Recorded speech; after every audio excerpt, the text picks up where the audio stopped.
Okay. Hello दोस्तों, welcome to the साहित्य academy. साहित्य अकेडमी में आपका स्वागत है। आइए हम एक नए विषय के साथ पढ़ते हैं जिसका नाम है अलंकार। देखिए, अलंकार विषय पर हमने एक वीडियो पहले बना के अपलोड कर दिया है जो पार्ट 1 के नाम से है, और यह दूसरा वीडियो है जिसे पार्ट 2 अर्थात हम अर्थ के आधार पे अलंकार की बात करेंगे। अब अलंकार की हम बात करते हैं तो अलंकार के मुख्य रूप से जो भाग बताए जाते हैं या प्रकार बताए जाते हैं वह दो प्रकार बताए जाते हैं, जैसा कि हमने पिछली वीडियो में भी पढ़ा है। अब दो प्रकार में से पहला प्रकार को हम बात करें तो थोड़ा सा रिवाइज कर लेते हैं। और पहला प्रकार है हमारा शब्द के आधार पर, जिसे हम बोलते हैं शब्दालंकार। ये जो शब्दालंकार है यह शब्द के आधार पे है, और दूसरा भाग जो है, दूसरा प्रकार जो है वो हमारा है अर्थालंकार, अर्थात अर्थ के आधार पे। अर्थालंकार अर्थ के आधार पे। तीसरा भी अलंकार के प्रकार बताए गए हैं जिसे हमने लिखा उभयालंकार।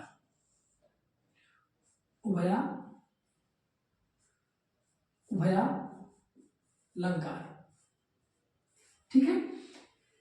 एक कुल अलंकार के 3 रूप माने गए हैं, लेकिन मुख्य रूप से 2 ही अलंकार होते हैं। तो पहला शब्दालंकार, दूसरा अर्थालंकार। हमने शब्दालंकार के सभी प्रकारों के बारे में पढ़ लिया है जो कि पार्ट 1 में है, और आज हम पढ़ेंगे अर्थ के आधार पर अर्थालंकार, अर्थात अर्थ के आधार पर जिन अलंकारों के भेद होते हैं या जिन अलंकारों को जानते हैं, पहचानते हैं, उनके कितने प्रकार होते हैं इसके बारे में हम जानते हैं। अब देखिए, हम बात करते हैं जब अर्थालंकार की, तो अर्थालंकार के कुछ प्रकार हैं। इसमें अलंकार के कई भेद बताए गए हैं जिसे हम कहते हैं अर्थालंकार। यहाँ पर लिखते हैं हम अर्थालंकार। जिन अलंकारों के पहचान हम अर्थ के आधार पर करते हैं उसे हम बोलते हैं अर्थालंकार। अब ये अर्थालंकार जो है, कौन कौन से अलंकार आते हैं, कुछ महत्वपूर्ण जो अलंकार हैं उनके नाम देख लेते हैं। जैसे कि पहला होता है उपमा अलंकार। उपमा अलंकार।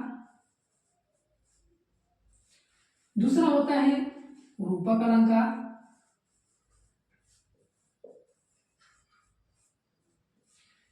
तीसरे की बात करें तो हम कहते हैं उत्प्रेक्षा अलंकार।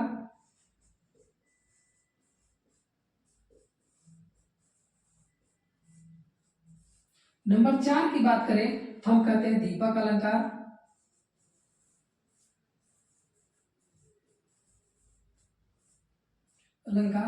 नंबर 5 की बात करें तो हम कहते हैं संदेह अलंकार। संदेह अलंकार।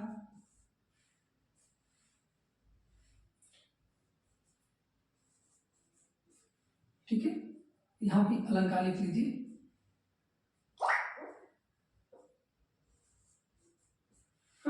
संदेह अलंकार।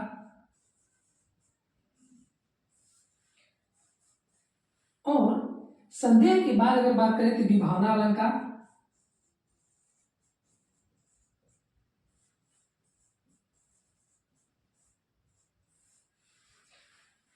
विभावना की बात करें तो वो करो अतिशयोक्ति अलंकार।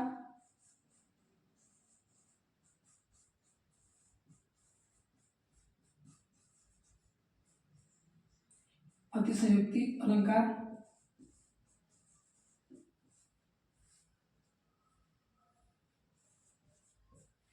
ठीक है, तो ये कुछ महत्वपूर्ण अलंकार है जो अर्थात अलंकार अर्थात अर्थ के आधार पर इन अलंकारों को हम बांट कर देखते हैं। अब हम बात करते हैं एक एक करके सभी इन अलंकारों को, जो एक महत्वपूर्ण अलंकार है, जिसमें पहला अलंकार हमारा आता है उपमा अलंकार।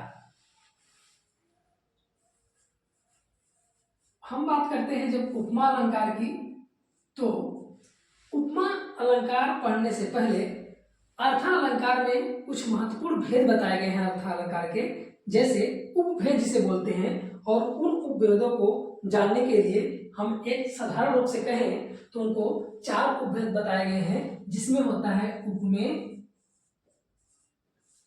दूसरा होता है उपमान, तीसरा होता है साधारण धर्म, साधारण धर्म। नंबर 4 पे होता है वाचक। अब देखिए उपमेय क्या होता है। उपमेय जिस वस्तु से तुलना की जाती है, जिस वस्तु से तुलना की जाती है। और उपमान का होता है जिससे की जाती है, ठीक है, जिससे जिसकी की जाती है, इसको जिसकी तुलना की जाती है। जिस वस्तु से तुलना की जाती है, जिसकी तुलना की जाती है। जैसे यहां पे मैं लिखूं कि एक सेंटेंस लिखता हूं मैं, जिसे मैंने लिख दिया, वह बहुत सुंदर है। तो यह जो सुंदर शब्द है, यह सुंदर शब्द जो है उपमेय के रूप में है। वह सुंदर है, वह बहुत सुंदर है। इसको अगर ऐसे कहें तो इसको पूरा आएगा बहुत सुंदर।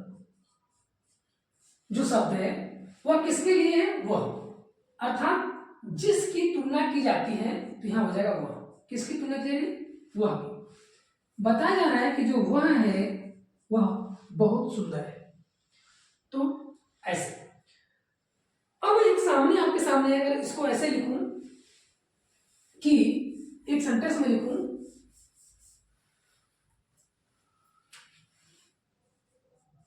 पीपल पात सरिस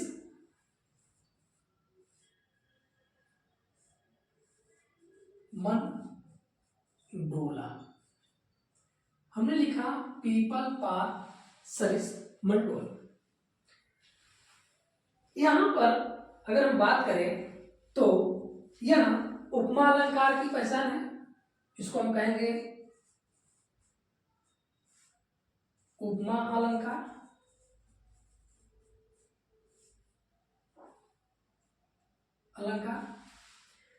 और उपमा अलंकार के जो 4 उपभेद बताए हैं, उपमेय, उपमान, साधारण धर्मवाचक, ये इसमें समाहित हैं। अब हम देखते हैं कि कैसे। अब उपमा अलंकार होता क्या है ये देख लीजिए पहले, और इसी के साथ एक उपमेय, उपमान, साधारण धर्मवाचक को भी हम जान लेते हैं। तो अब हम पहचानते हैं कि उपमा अलंकार होता कैसे, किसे कहते हैं, या होता कैसा है, क्या होता है। जब उपमा अलंकार की बात करते हैं तो जब एक वस्तु की तुलना किसी दूसरे वस्तु से की जाती है तो वहां उपमा अलंकार होता है। उपमा अलंकार अर्थात जब किसी एक वस्तु की तुलना दूसरे वस्तु से करते हैं तब उपमा होता है। तो यहां पर अगर हम बात करें तो पीपल पात सरिस मन डोला, यह वाक्य है, एक काव्य पंक्तियां हैं और इसमें पीपल पात की तुलना, एक वस्तु की तुलना जब दूसरे वस्तु से की जा रही है तो वह क्या है, मन डोला। 2 वस्तु में हो गई, पहला पीपल पात, दूसरा मन डोला।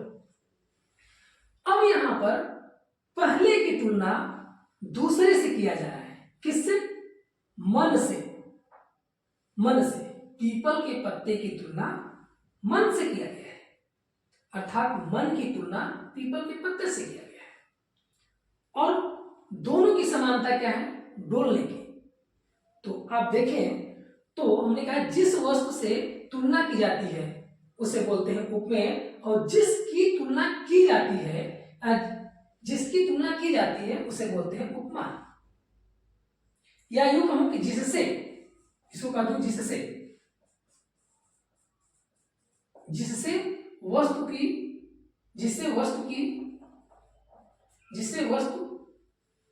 की तुलना की जाती है उसे कहेंगे उपमान, और जिसकी तुलना की जाती है उसे कहेंगे उपमेय। और साधारण धर्म क्या होता है, जो दोनों में समानता हो, अर्थात उपमेय और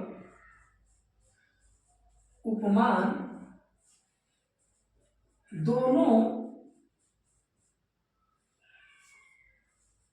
में एक समानता। जहां उपमेय और उपमान दोनों में एक समानता हो उसे हम कहेंगे साधारण धर्म, और वाचक जो होता है वह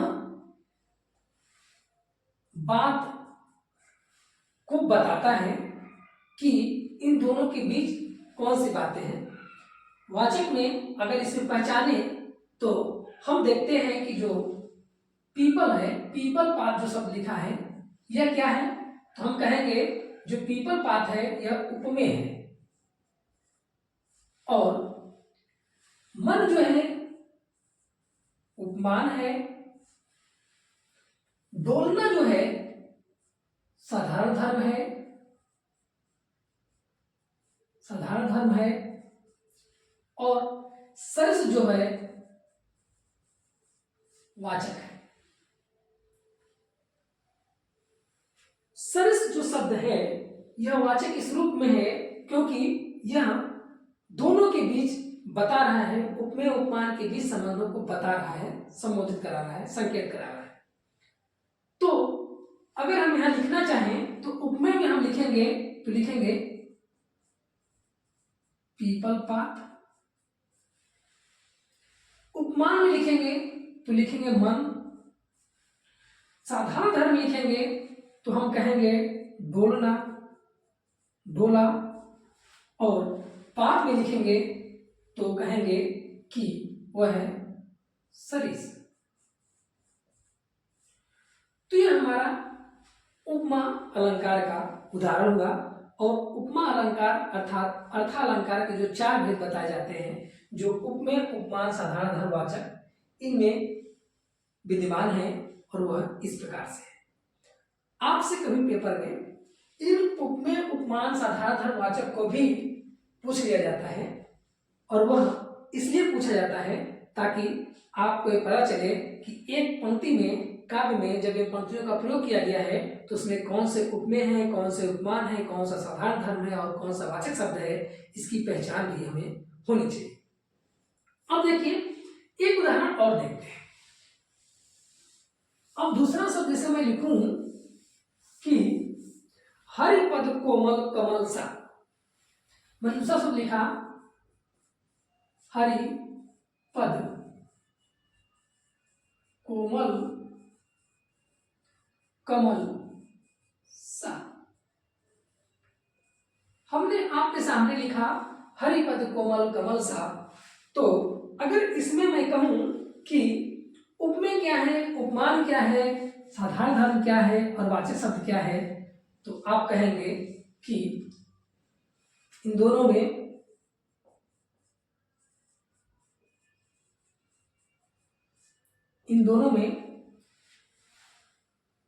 आप देखें तो हरिपद कमल कोमल सा। अब हरिपद क्या है, तो आप कहेंगे जी हरिपद जो है वो क्या है, तो आप कहेंगे जी एक उपमेय है। जी बिल्कुल सही है। मैं कहूंगा कि कोमल कमल सा, तो मैं कहूं कि कमल क्या है, तो आप कहेंगे उपमान है, ये भी बात सही है। और मैं कहूं कि ये सा क्या है, तो आप कहेंगे ये वाचक है, ये भी बात सही है। अब मैं कहूं कि कोमल क्या है, तो आप कहेंगे साधारण धर्म है, ये भी बात सही है। अब देखिए कि हरिपद कोमल कमल सा में आपने कैसे आसानी से उपमेय उपमान साधारण धर्म और वाचक चारों की पहचान कर ली। ऐसे ही पेपर में आपके सामने लिखा होता है, आपसे ये पूछेगा या तो कौन सा अलंकार है, या इन पंक्तियों के माध्यम से पूछेगा इसमें उपमेय उपमान साधारण धर्म वाचक कौन है, या ये पूछेगा कि यह उदाहरण शब्दालंकार का है या अर्थालंकार का है, यह आपसे यह पूछेगा कि यह अलंकार उपमेय है, रूपक है, उत्प्रेक्षा है, श्लेष है, वक्रोक्ति है, दीपक है, विभावना है, संदेह है, कौन सा अलंकार है। तो आप इनको ऐसे भी पहचान सकते हैं, जो कि पहचानना एक साधारण है। अब देखिए, हमने यहाँ पर जिससे वस्तु की तुलना की जाती है उसे उपमेय बोलते हैं। तो हमने किसे लिखा? हरिपद। हरिपद। हमारा उपमान क्या होगा? तो क्या हो गया? कमल सा। हमारा साधारण धर्म क्या है? तो आप कहेंगे कोमल। और हमारा वाचक क्या है? तो आप कहेंगे सा। वाचक सा। वाचक वे होते हैं जो उपमेय उपमान दोनों के बारे में क्या बातें हो रही है उन बात को बताते हैं। तो सा जो है हमारा यह वाचक शब्द है। अब ऐसे ही अगले अलंकार की बात करते हैं, जिसको हम बोलते हैं रूपक अलंकार। अगला अलंकार हमारा है रूपक अलंकार। अब रूपक अलंकार क्या है? तो रूपक अलंकार की बात करें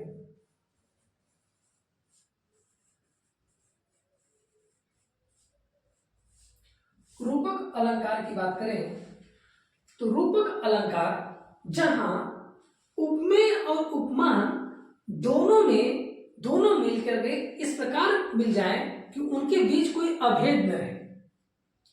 कहने का मतलब कि जब उपमा, मान लीजिए ये उपमेय हो गया, ये उपमान हो गया, दोनों इस प्रकार मिल जाए कि इन दोनों में कोई भेद ही न रहे, इसे बोलते हैं रूपक अलंकार।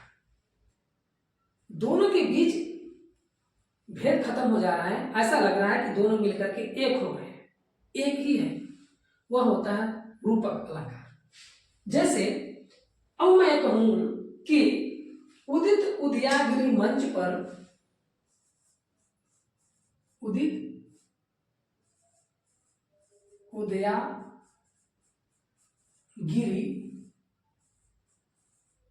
मंच पर रघुवर बाल पतंग। उदित उदयागिरि मंच पर रघुवर बाल पतंग विकसे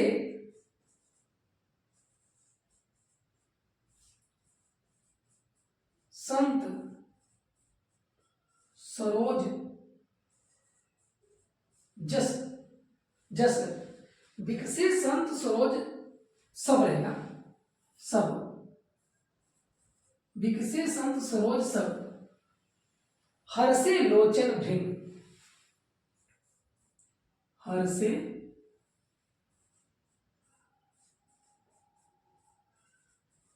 लोचन भृंग। देखिए, उदित उदयागिरि मंच पर रघुबर बाल पतंग विकसे संत सरोज सब हर्षे लोचन भृंग। अगर यहां हम बात करें तो उदित उदयागिरि मंच पर, देखिए उदित उदयागिरि, यहां पर उदयागिरि, उदित उदयागिरि मंच पर ऐसा लग रहा है कि उदयागिरि पर्वत पर मंच पर रघुबर बाल पतंग। कौन? रघुबर। यहां पर देखिए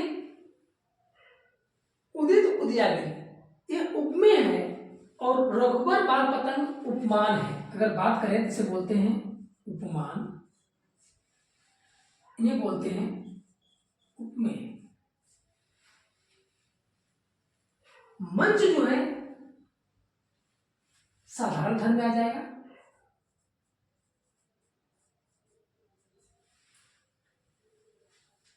तो यहां देखिए उदित उदयागिरि है, जो उदयागिरि पर्वत है उस पर जिस प्रकार सूरज के उदय होने की लालिमा ऐसे निकलती है जैसे कि कोई उस पे उदयागिरि पर्वत पे कोई विराजमान हो रहा है, ठीक उसी प्रकार रघुबर बाल पतंग कह रहे हैं कि रघुबर जो है श्री राम जो है ऐसे उनकी शोभायमान उनकी चेहरे की छवि कहें या उनकी छवि जो कहें, मुख की जो लालिमा है वह इस प्रकार स्वरित हो रही है, निखर रही है, जैसे कि वह मंच पे उदित उदयागिरी मंच पे खेलते हुए विराजमान हो रहे हैं। उनके मतलब रघुबर के मुख की जो सोया है, बाल पतंग कहने का मतलब रघुबर के बालकपन की जो छवि है वह इस प्रकार खिल करके आ रही है जैसे मानो कि कोई उदित उदयागिरी पर्वत पर विराजमान हो रहा हो।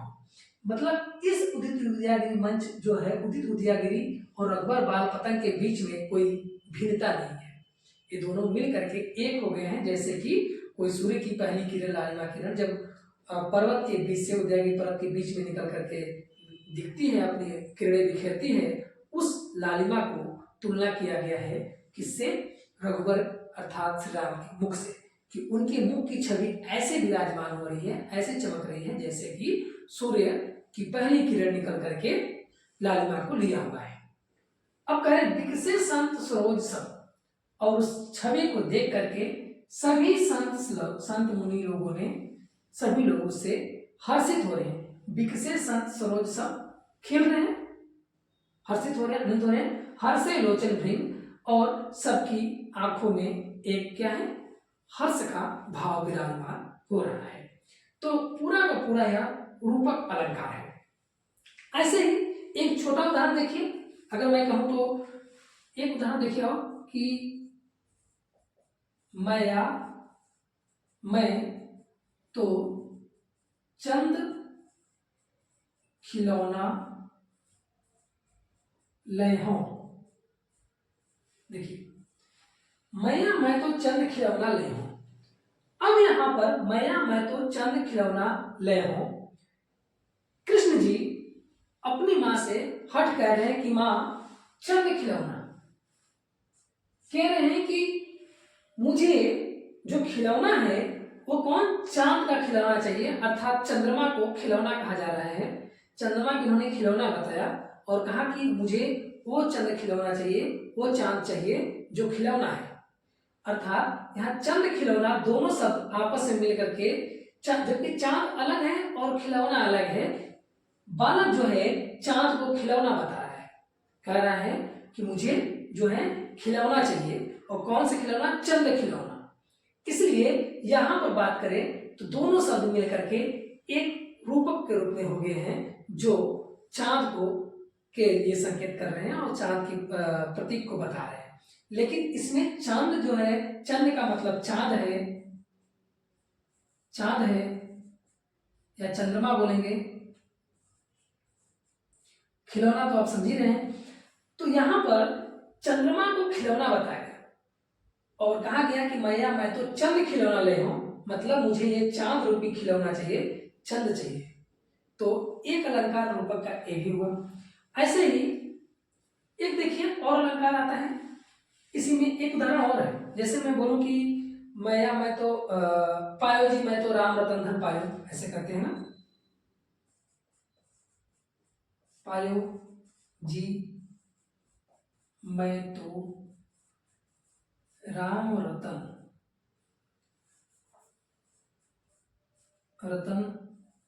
धन पायो।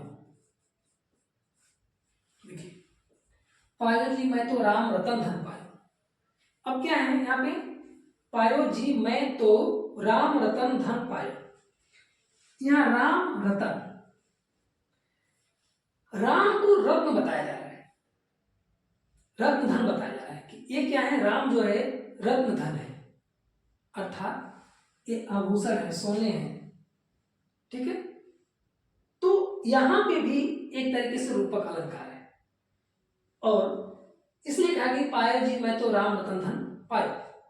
यहां रतन जो शब्द है वो राम के लिए, राम को बताया जा रहा है कि जो राम है वो रत्न है, इसलिए राम रतन धन, इसलिए राम रतन कहा गया कि ये राम रतन धन जो है मैं पा गया हूं, पायो जी मैं तो राम रतन धन पाया।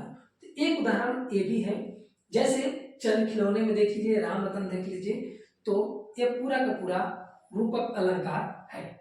यहाँ पर उपमेय और उपमान में कोई अंतर नहीं है। ये क्या है? उपमेय है। रतन क्या है? उपमान है। देखिए, अगर बात करें तो राम क्या है? राम की उपमा, उपमान, एक उपमेय।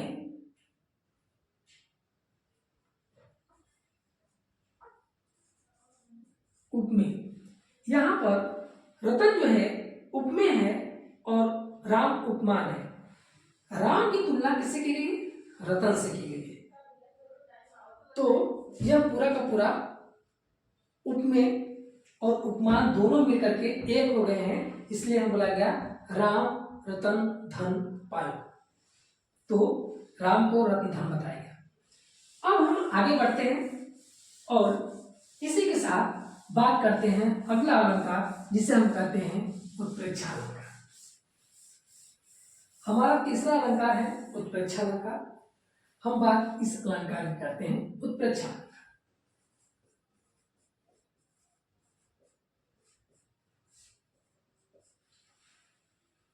अगर हम उत्प्रेक्षा अलंकार की बात करें, अगर हम उत्प्रेक्षा अलंकार की बात करें तो जहां उपमेय और उपमान के बीच कोई कल्पना की जाए या संभावना व्यक्त की जाए, उसे हम उत्प्रेक्षा अलंकार कहते हैं। फिर से समझे, जहां पर उपमेय और उपमान दोनों के बीच हम एक कल्पना कर लेते हैं या संभावना व्यक्त करते हैं, वहां पर उत्प्रेक्षा अलंकार होता है। और उत्प्रेक्षा अलंकार के जानने के कुछ पहचान भी हैं।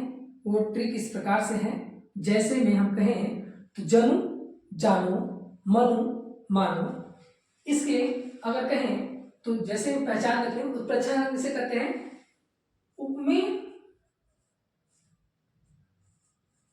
उपमान के बीच कल्पना या संभावना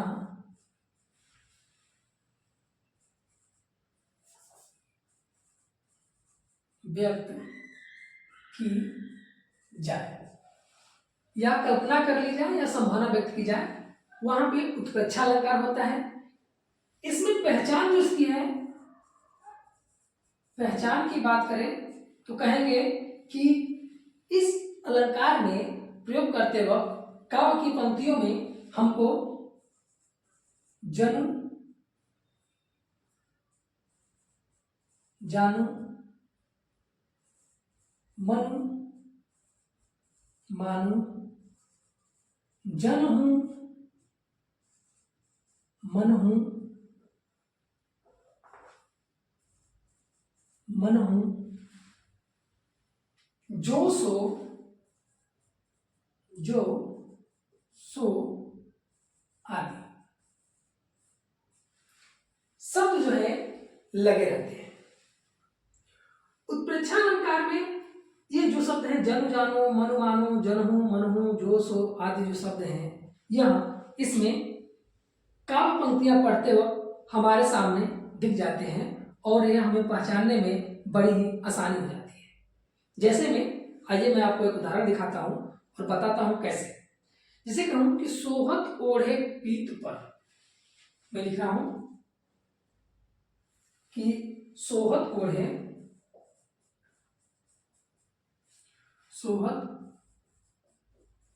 ओढ़े पीत पट श्याम सलोने गात। सोहत ओढ़े पीत पट श्याम सलोने गात, मन हूं मान हूं नील मणि शैल पर, मान हूं नील मणि शैल पर आपत पर्यो प्रभात। देखिए, सोहत ओढ़े पीत पट श्याम सलोने गात, मानहु मढ़ी शैल पर आपत पर्यो प्रभात। अब मानहु, मानहु जो शब्द है, इसी के माध्यम से हमें यह पता चल गया कि यह उत्प्रेक्षा अलंकार है, क्योंकि उत्प्रेक्षा अलंकार में कुछ ऐसे शब्द होते हैं जिसे पहचानना बड़ी ही आसानी हो जाती है। और उत्प्रेक्षा अलंकार में जब उपमेय उपमान के बीच जब कल्पना की जाती है, एक संभावना व्यक्त की जाती है, तभी वहां पे उत्प्रेक्षा अलंकार होता है। यहां पे देखिए कि सोहत ओढ़े पीतपट श्याम सलोने गात, मानहु नीलमणि शैल पर आपत पर्यो प्रभात। मानहु, ऐसा लग रहा है कि मानो कैसा, नीलमणि शैल पर, सोहत ओढ़े पीठ पर, श्याम सलोने गात, श्याम श्याम अर्थात कृष्ण के शरीर पर पीले वस्त्र पहनने से, अर्थात कृष्ण को पीले वस्त्र को पहनने से उनके शरीर की शोभा इस प्रकार से निखर के आ रही है कि मानो नीलमणि शैल पर परत पर ऐसा हो रहा है कि आपत पर्यो प्रभात। ऐसा लग रहा है कि मानो उसकी चमक ऐसी लग रही है कि मानो नीलमणि शैल पर परत पर, नीलगिरी पर्वत पर कोई विराजमान हो रहा है, अर्थात सूरज निकल रहा है।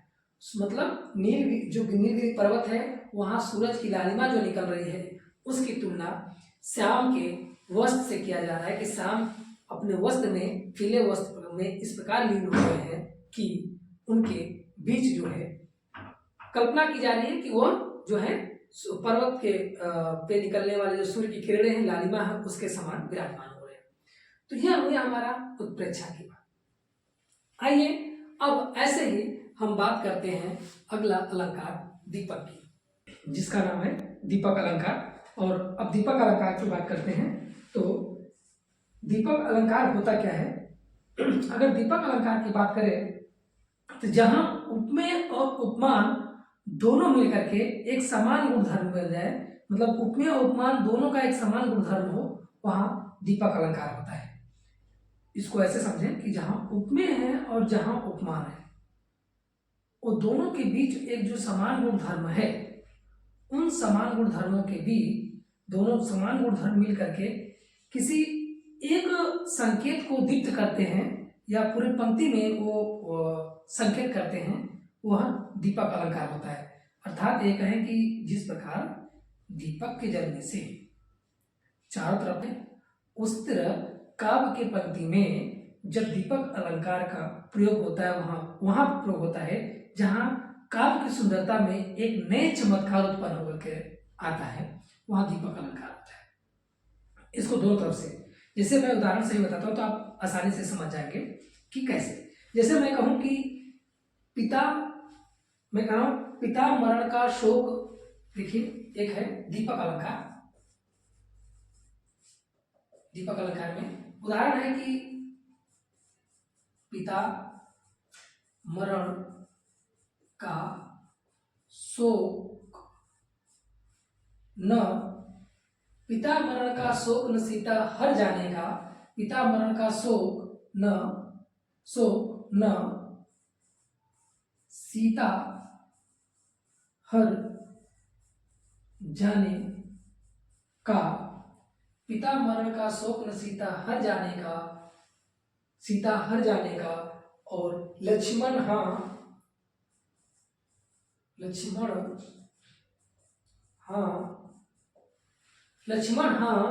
शोक, लक्ष्मण हाँ है शोक गिद्ध के मर जाने का, लक्ष्मण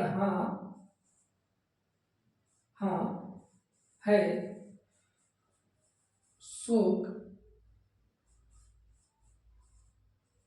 गिद्ध के मर जाने का।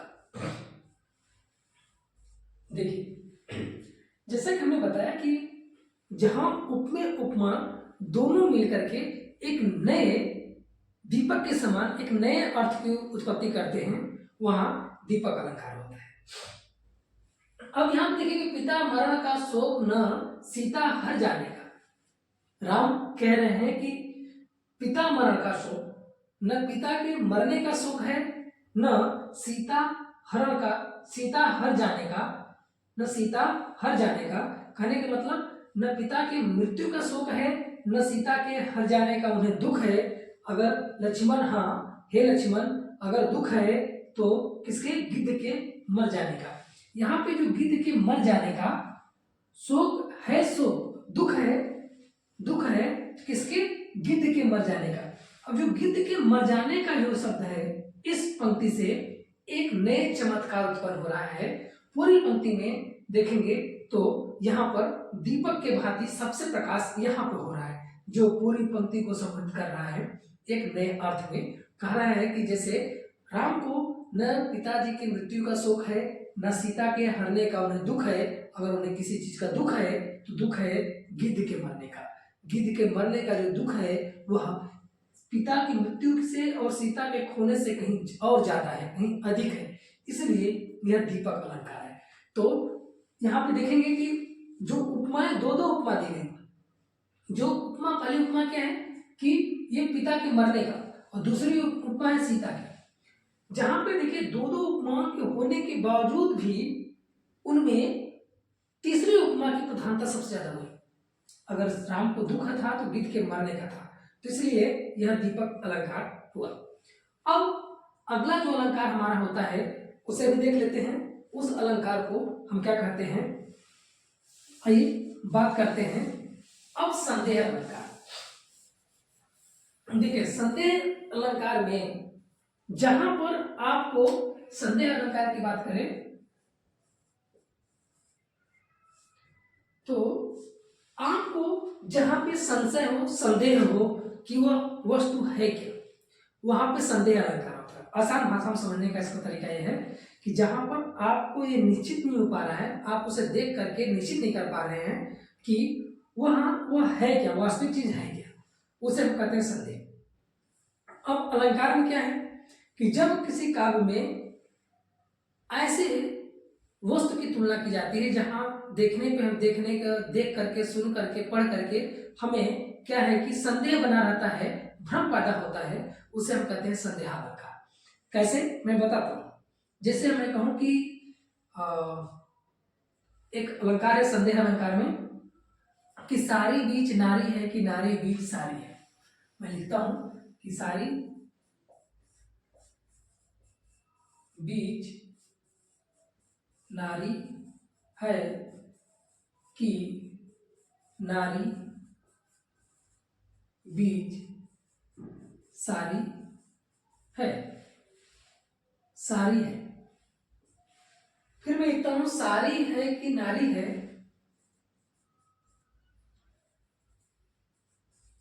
सारी है कि नारी है, नारी है, नारी है कि सारी है।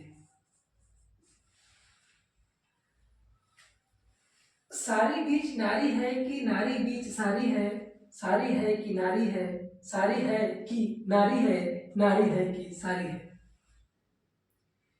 अब इसमें पूरा का पूरा संदेह अलंकार है। इसमें जो पाठक है, जो श्रोता है, उसे इन पंक्तियों से यह स्पष्ट नहीं हो पा रहा है कि सारी बीच नारी है, यानी साड़ी के बीच में नारी है कि नारी के बीच में साड़ी है। मतलब ये नारी है, इसके बीच जो ऐसे नारी मानिए और इसके ऊपर जो वस्त्र लगे हुए हैं वो कह रहा है कि क्या सारी बीच नारी, यानी कि जो साड़ी है उसके बीच में ये नारी है कि इस नारी के बीच में ये साड़ी है। कहने का मतलब ये है कि मतलब ये जो नारी है ये साड़ी से लिपटी हुई है कि साड़ी से नारी लिपटी हुई है। इन दोनों के बीच जब दुविधा उत्पन्न हो जाए, संदेह उत्पन्न हो जाए, या आप कहें कि स्पष्ट नहीं हो पा रहा कि कौन किसमें लिपटा हुआ है, तो वहां पर संदेह अलंकार होता है। यहाँ पर स्पष्ट नहीं हो रहा कि सारी बीच नारी है, ऐसा लग रहा है कि सारी बीच नारी है। जो साड़ी है उसके बीच में नारी है कि ऐसा लग रहा है कि नारी के बीच में साड़ी है, फिर देखने में ऐसा लग रहा है कि वो साड़ी के बीच नारी है, फिर कह रहा है कि अब ये उसे क्लियर नहीं हो पा रहा है कि साड़ी है कि नारी है, उसे पता ही नहीं चल रहा है कि वो साड़ी है या नारी है। फिर कह रहा है आपसे ये भी पता नहीं चला कि नारी है कि साड़ी है। तो पूरा का पूरा यह जो है संदेहा अलंकार है। यह एक संदेहा अलंकार का स्पष्ट उदाहरण है। अब ऐसे ही अगला अलंकार आता है विभावना अलंकार, जिसे आइए हम जल्दी से इस विभावना अलंकार को भी देख लेते हैं। अब विभावना अलंकार क्या होता है?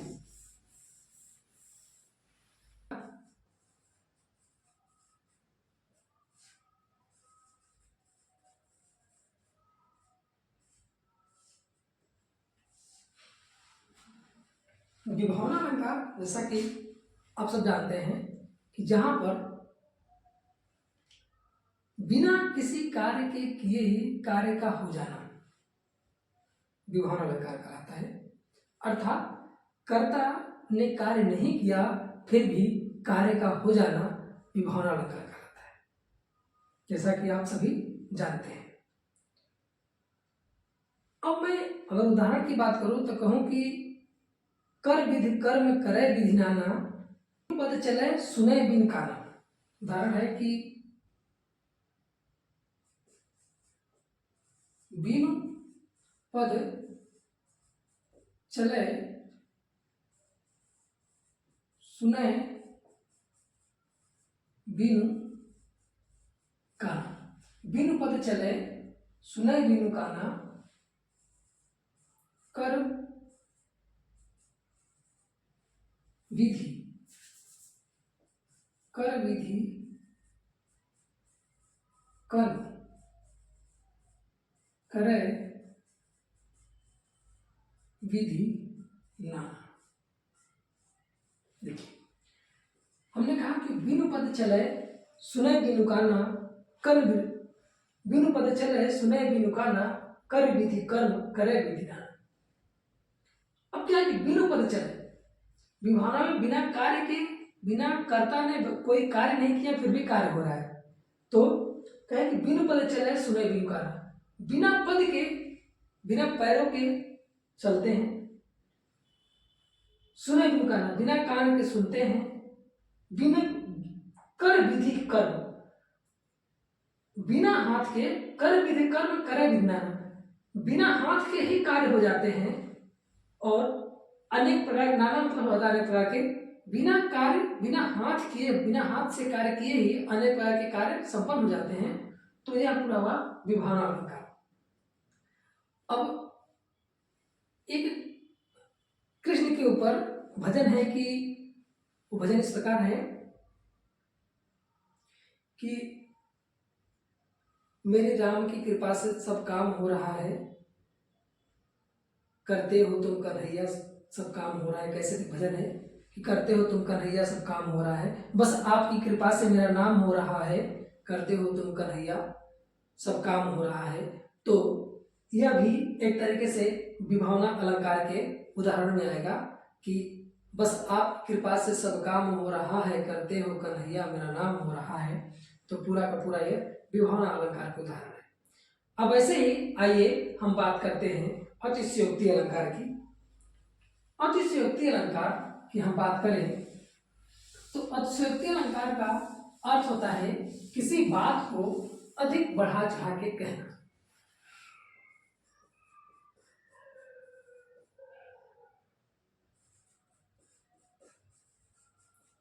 किसी बात को अधिक बढ़ा चढ़ा के बताना, मतलब जो वास्तविकता है वास्तविकता से भी अधिक बताना। जब हम किसी वास्तविकता को और अधिक बढ़ा चढ़ा के बताते हैं तो उसे हम कहते हैं अतिशयोक्ति अलंकार। जैसे में उदाहरण से बात करें तो कहते हैं कि हनुमान जी की पूंछ में लगन न पाई आग। हनुमान जी की पूंछ में लगन न पाई आग, लंका सगरी जल गई